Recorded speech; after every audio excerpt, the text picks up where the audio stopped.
Assalamualaikum warahmatullahi wabarakatuh. Bismillahirrahmanirrahim.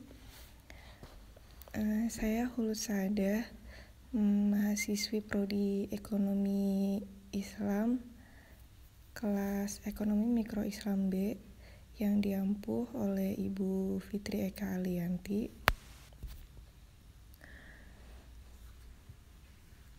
Di sini saya akan mereview perbandingan jurnal produksi dalam Islam. Jurnal yang pertama itu dari Amiruddin Qadir, konsep produksi dalam perspektif ekonomi syariah, jurusan ilmu ekonomi Fakultas Ekonomi dan Bisnis Islam, Universitas Islam Negeri Alauddin Makassar. Dan jurnal yang kedua yaitu dari Muhammad Idil Ghufron, peningkatan produksi dalam sistem ekonomi Islam sebagai upaya pemberdayaan ekonomi umat.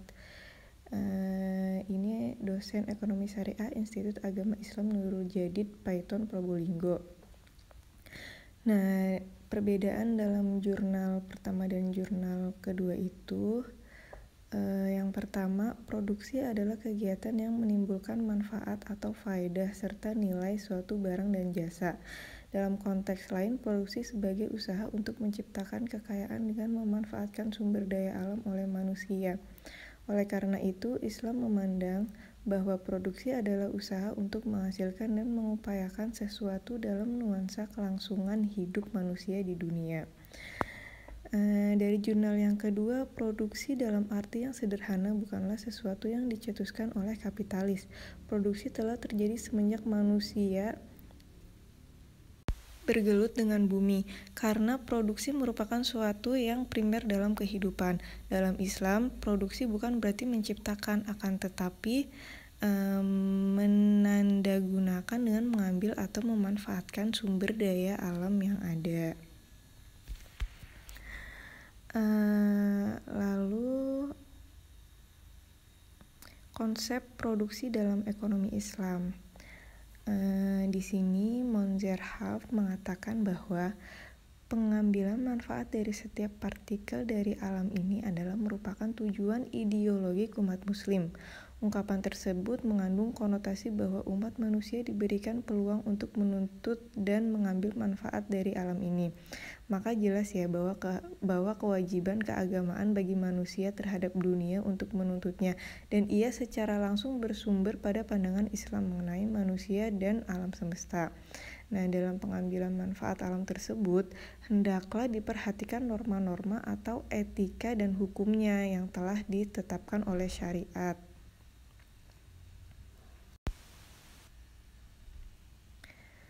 Lalu masalah ekonomi bukanlah masalah yang jarang terdapat dalam kaitannya dengan berbagai kebutuhan hidup, tetapi ia timbul akibat kemalasan dan kealpaan manusia dalam usahanya untuk mengambil manfaat yang sebesar-besarnya dari anugerah Allah, baik dalam bentuk sumber-sumber manusiawi maupun dari sumber-sumber alami.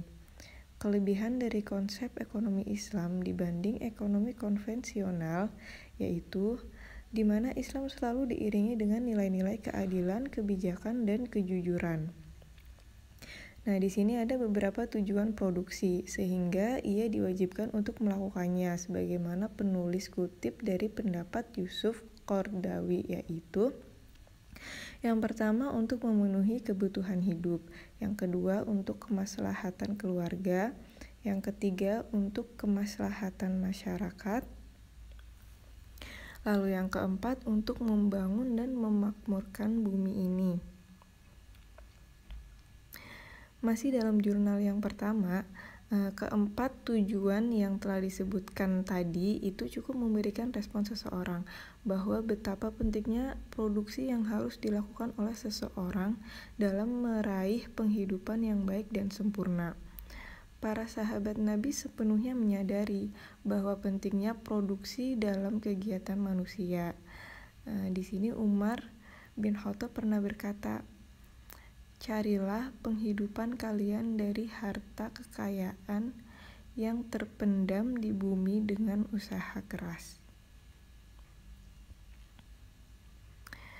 Lalu Al-Ghazali menganggap pencarian ekonomi sebagai bagian dari ibadah individu. Itu memang benar ya. Produksi barang-barang kebutuhan dasar secara khusus dipandang sebagai kewajiban sosial atau fard al-kifayah. Jika sekelompok orang sudah berkecimpung dalam memproduksi barang-barang tersebut dalam jumlah yang sudah mencukupi kebutuhan masyarakat, maka kewajiban keseluruhan masyarakat sudah harus terpenuhi. Namun jika tidak ada seseorang pun yang melibatkan diri dalam kegiatan tersebut atau jika jumlah diproduksi tidak mencukupi, maka semua orang akan dimintai pertanggungjawabannya di akhirat.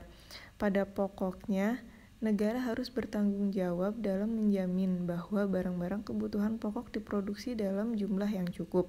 Al-Ghazali beralasan bahwa sesungguhnya ketidakseimbangan yang menyangkut barang-barang kebutuhan pokok akan cenderung menciptakan kondisi kerusakan dalam masyarakat. Nah, ini ada prinsip dasar produksi dalam ekonomi Islam. Yaitu yang pertama, ada fungsi produksi dalam ekonomi Islam. Lalu yang kedua, keadilan di bidang produksi.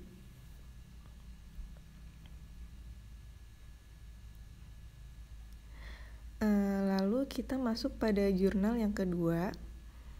Pembahasannya yaitu dalam menyusun sistem produksi dan mengembangkan harta, Islam mengikuti garis-garis yang terentang dan kaidah-kaidah yang luas, mencakup apa yang akan datang dibawa oleh zaman dan kreasi-kreasi baru manusia. Islam itu menyesuaikan kaidah-kaidah dan garis-garis ini dengan batas-batas yang memperkokoh hak fitrah manusia untuk memiliki, memakmurkan dan bekerja, yaitu batas-batas yang mengikat agar semua itu tetap dalam dua lingkaran penting sebagai berikut. Yang pertama, daerah halal, yaitu tidak melampaui yang haram agar tidak merusak dan menghancurkan fitrah. Lalu daerah keadilan, yaitu tidak melakukan penganiayaan dan kesewenang-wenangan. Lalu ada faktor-faktor produksi dalam sistem ekonomi Islam. Menurut penelitian para ahli ekonomi, faktor-faktor produksi ada 4 macam. Yang pertama, tenaga alam, yaitu tanah, air, cahaya, dan udara. Lalu yang kedua, tenaga kerja, yaitu tenaga pikiran dan jasmani manusia ya. Lalu ada modal, yaitu uang dan barang atau benda. Lalu yang keempat, organisasi, yaitu kecakapan dalam berbicara. Di sini dijelaskan dalam firman Allah dalam surat Ali Imran ayat 189 yang artinya, kepunyaan Allah lah kerajaan langit dan bumi, dan Allah maha kuasa atas segala sesuatu. Nah, alam semesta termasuk manusia adalah milik Allah. Allah yang memiliki kemahakuasaan sepenuhnya dan sempurna atas makhluk-makhluknya. Manusia tanpa diragukan merupakan tatanan makhluk tertinggi di antara makhluk-makhluk yang telah diciptakan Allah Subhanahu wa Ta'ala. Dan segala sesuatu yang ada di bumi dan di langit ditempatkan di bawah perintah manusia. Manusia diberi hak untuk memanfaatkannya sebagai khalifah atau pengemban amanat Allah. Makanya kita sebagai manusia hidup di bumi harus menjadi orang yang bermanfaat untuk diri sendiri dan orang lain. Lalu kesimpulannya adalah peningkatan produksi dalam sistem ekonomi Islam sebagai upaya pemberdayaan ekonomi umat ialah bahwa produksi harus dilakukan seoptimal mungkin sebab sumber daya alam terbatas sementara kebutuhan terus meningkat. Distribusi ekonomi merata, adil, jujur, dan transparan. Demikian pula sumber-sumber atau penggerak produksi umat yang bisa meningkatkan ekonomi masyarakat banyak harus dihidupkan, seperti zakat, pajak, bait al-malwa, al-tamwil, dan bank syariah. Mungkin cukup sekian. Mohon maaf kalau penjelasannya banyak kata-kata yang salah atau sulit dipahami. Sebenarnya penjelasan yang berkaitan sekali dengan syariat Islam itu ada pada jurnal kedua. Namun karena keterbatasan waktu Jadi saya tidak bisa menjelaskan sedetail-detailnya. Yang tadi itu hanyalah poin-poin pentingnya saja. Terima kasih.